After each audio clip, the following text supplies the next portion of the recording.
Hey guys, 59 Watts here. Welcome back to the channel. Hey, I've been noticing a theme on this channel, which is I've been coming to a lot of these videos with a question, one that's been bugging me. And I've got a question that I'm trying to answer today that's been bugging me for years. Here's the question. Is a home recording studio legit? Now, if you've been recording in a home recording studio, you may have been and might have been asking yourself the same question for a long time too. And I finally feel like I have arrived at the answer for me with regard to whether or not home recording studios are legit. And there's not even a question in my mind. So I've got some reasons why. So a couple things. What I'm going to do is I'm going to give you 3 reasons why I have arrived at the thought process that I have about home recording studios.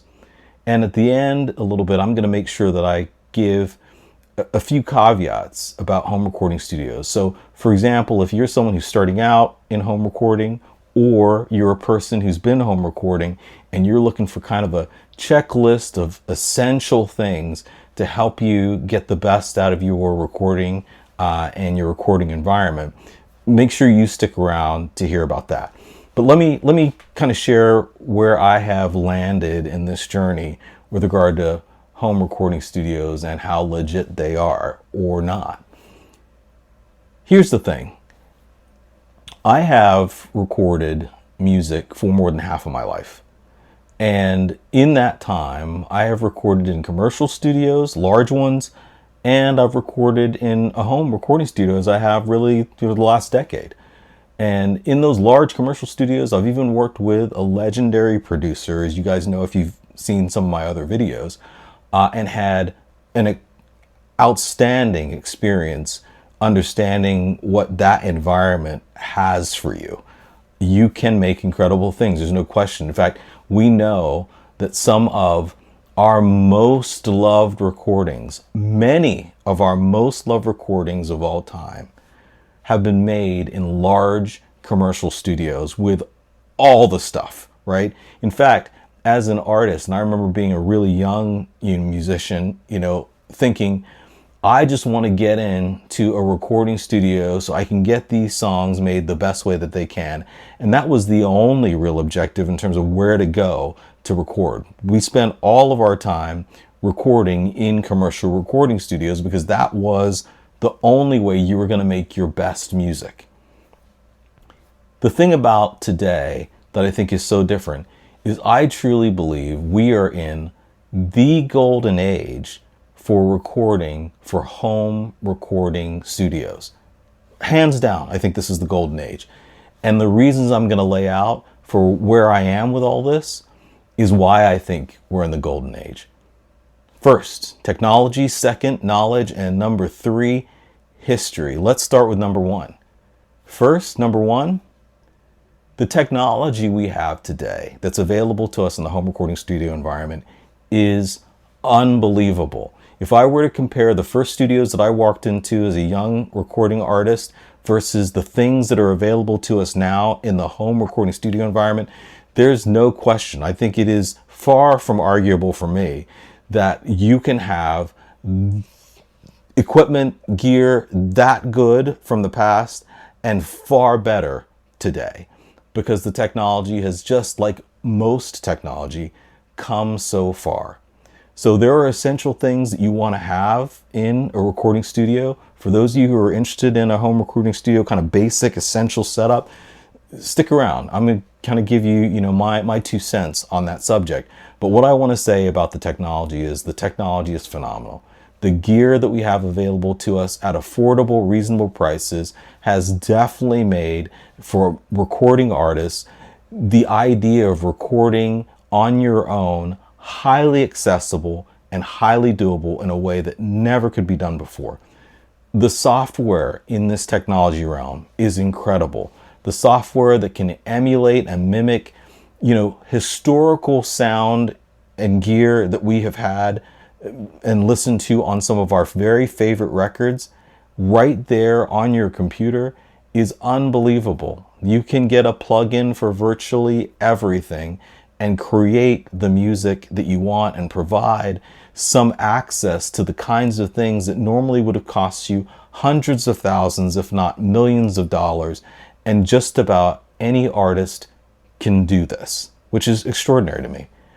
The second thing is definitely knowledge and education. This is a phenomenal time if you are someone who is recording music. Now, unlike so much of the time before, you have available to you at literally the tip of your fingers the ability to go on and watch and learn from some of the best, most experienced experts in the recording field. Like, you couldn't do that before. If you wanted to learn recording before, you needed to go into a studio and you needed to be an apprentice, an engineer, and work your way up and learn everything that was done in a recording studio. And you had to be there to do it because you had to be beside the people who were making it happen while they were making it happen. Today, it's very different. You can literally go online and you can find a video for every single aspect of the recording process. And you can probably get a lesson from someone who really, really, really knows their stuff. That is an unbelievable benefit to any recording artist working in the field today. It's just extraordinary because knowledge is so critically important when you're working in a studio environment and trying to create and get that idea of what you have in your mind out into an actual listenable song, a finished product. That is a huge, huge benefit. So education and knowledge and access to it is unlike it has ever been before, and it is incredible. But the third piece is history. This is the thing that kind of stunned me recently. This is what actually brought this whole thing to mind. Recently, I was watching a documentary about a band called the Counting Crows. Big band in the early 90s and has been making music ever since. Now, this band came out with their first record called August and Everything After. And it was a phenomenal record. It was great. People absolutely loved it. The world went wild for these guys. And they were very, very unique. They were different. And it was really cool to see. Here's the amazing thing. As we were loving and enjoying that music, we were never asking what studio was that recorded in. Where did they mic those drums or mic the vocalist? Because we as listeners don't really care about that stuff. But here's the amazing thing. The little known secret in the music industry. It wasn't the first time, and it won't be the last time, that a phenomenal recording, a fantastic offering to the music world, was made in a home. These guys rented a place in California, brought their equipment and their gear, set it up in the family room, in the kitchen, in the stairwell, in the bathroom, you name it, and recorded a phenomenal record in an unorthodox environment that wasn't made perfect or even designed for recording music. And they still pulled off an unbelievable record. Now, you may or may not like the Counting Crows, but the good news is this. When we're talking about the history of recordings, they're not alone. Led Zeppelin 4, recorded in a manor house somewhere in England. The drums on When the Levee Breaks on that album. You know, that album had Black Dog and Stairway to Heaven. I mean, this is absolutely legendary stuff. That drum was recorded in the stairwell of this manor house. They found environments as musicians that facilitated them being able to live and work all at the same time in an environment that wasn't made for recording. They were there expressing their musical vision and getting it down wherever it is they were, which is really, really cool. Now, they're not alone. So if you think about Peter Gabriel and his album So, it was recorded in a barn. And that album, that song In Your Eyes, unbelievable barn recording. Kate Bush, who has seen some recent attention again, I think largely because people found her song on TikTok with Running Up That Hill. Same thing, a barn outside of her house that she recorded in. Now, again, these recording studios that are set up in a barn, they had good stuff. And so that's why we'll get to what are some essentials you might need to have if you really do want to make good recordings in a home recording studio environment. But my point here is these things weren't in large commercial studios. The one that kind of takes the cake, wait, let me save it. Hang tight. I'll tell you about two more. The one that takes the cake and this other one that I love, Stone Temple Pilots. So Stone Temple Pilots, same thing.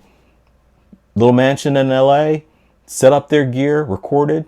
They even did some of the drums in the front yard, right? This is the, I'm not good with album names, but this is the, songs from the Tiny Vatican or Tiny Songs from the Vatican Shop or whatever. That album, some great music, a real departure for them at the time. And they recorded that stuff, again, just in a house. But I promised you I'd tell you about the one that takes the cake for me. And that's Billie Eilish.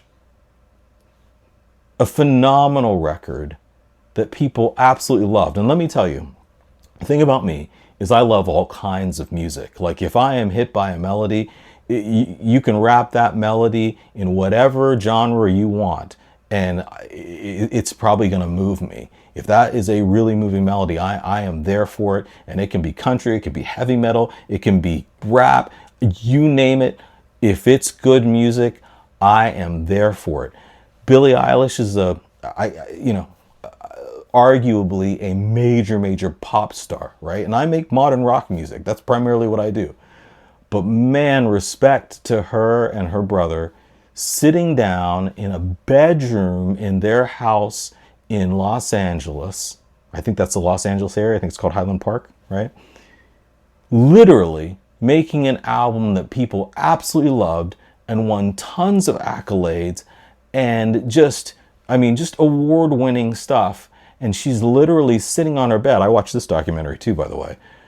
Had to see it to believe it. So check it out. All these documentaries are really neat when you get to see how people actually made these wonderful pieces of music. But she's sitting on her bed. Billie Eilish has a microphone that you can buy at any basic music store. It's not a Neumann. It's not anything fancy. It's an affordable microphone. They're recording with an affordable interface, just affordable tech, in other words, and just using all of their creativity to make some great music.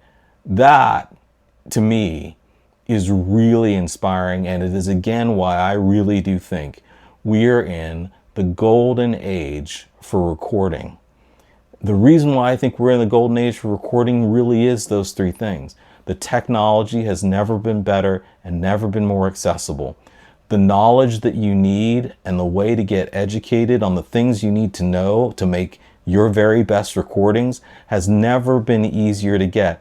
And last but not least, the history tells us with all of these phenomenal records, and I could go on and on. We could go, Radiohead, OK Computer, House Again, these things, Bon Iver making his entire album in a cabin out in the woods. I mean, we could name artist after artist after artist who has made just fantastic, wonderful music in completely different environments than we might expect as the average music listener.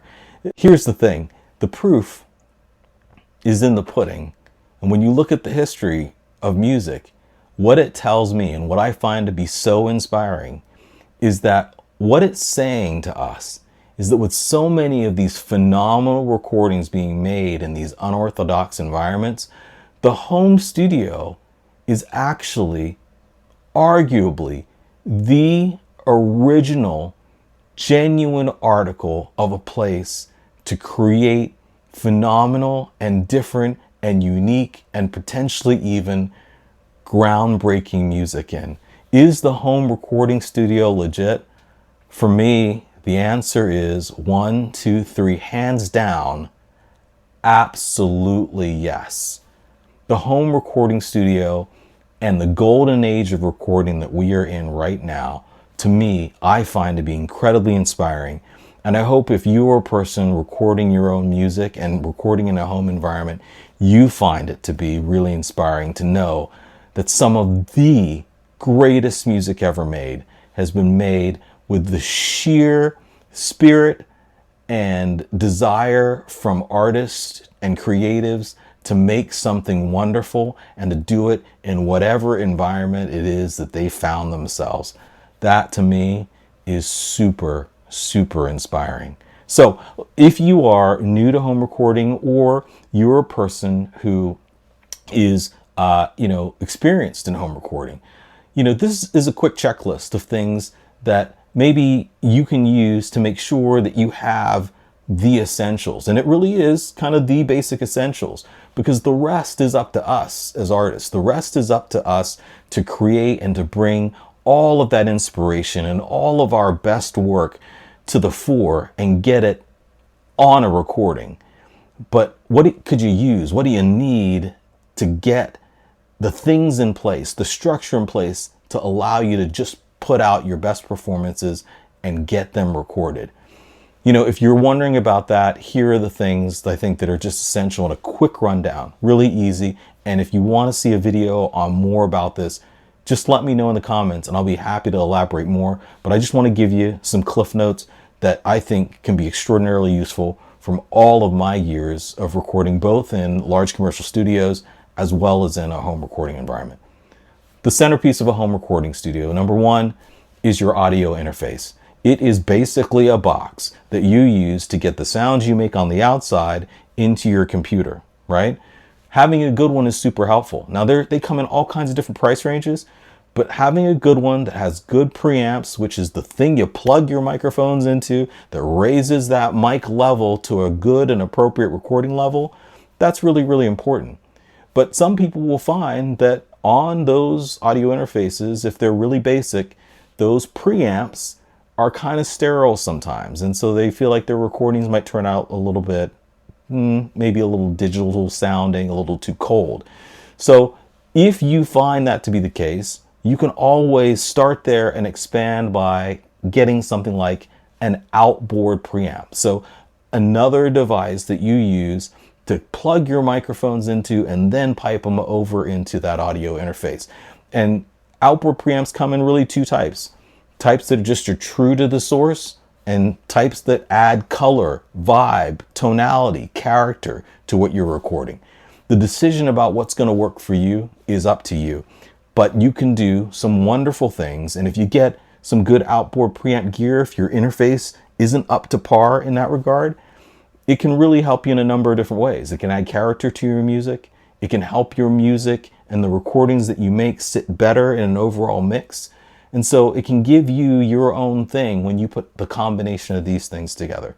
So an audio interface, maybe even some outboard preamps eventually, if you find that you're really enjoying and getting a lot out of your recording. What's the third thing I'd recommend? Of course, you need to have microphones no matter what, right? So this is done in order that you purchase them. You need an interface and microphones to be your basic setup. But interface, preamp, and then microphones. And there are really two microphones that if I were creating a bare bones home studio that I would make sure that I have.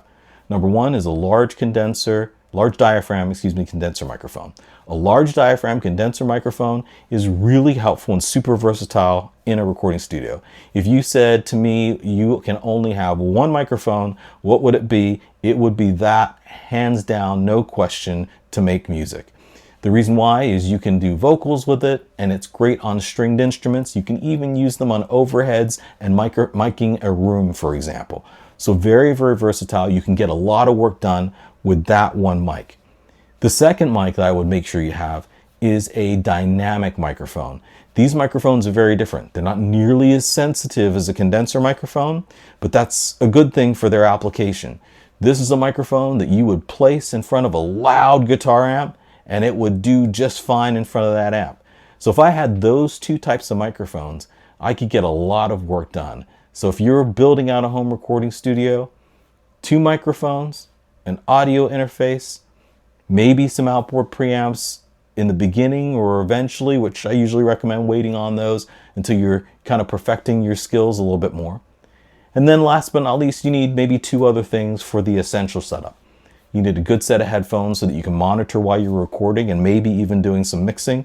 There are a lot of software plugins now that can help you create a mix environment in your headphones that kind of simulates some of the greatest recording studios that we have.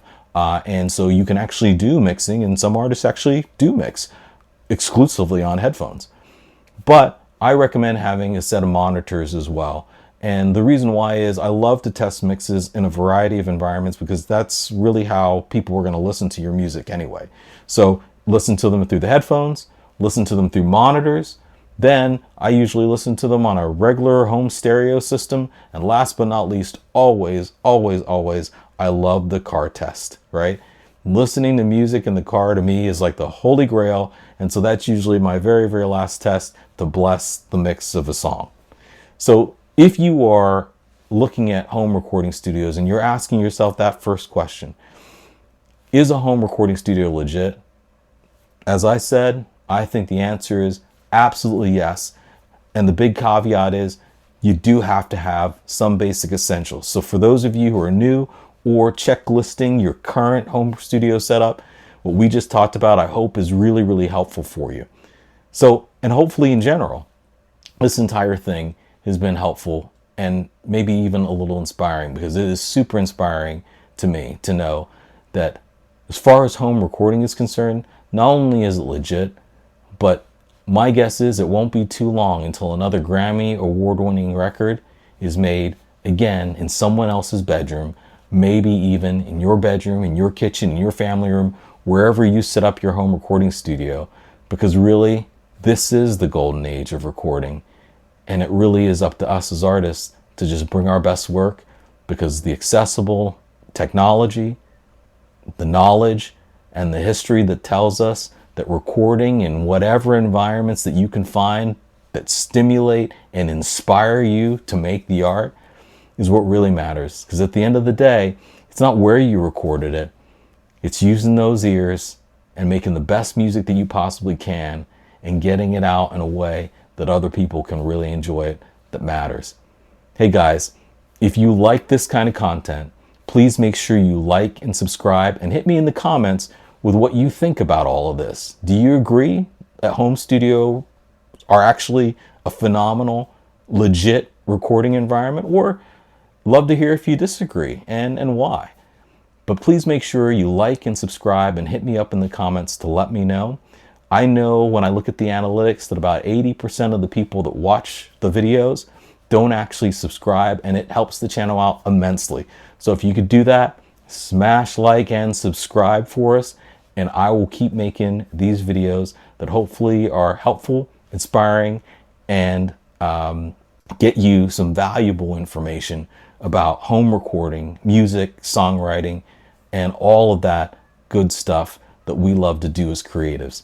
Guys, thanks for being here, and I can't wait to see you guys on the next one. In the meantime, you take care.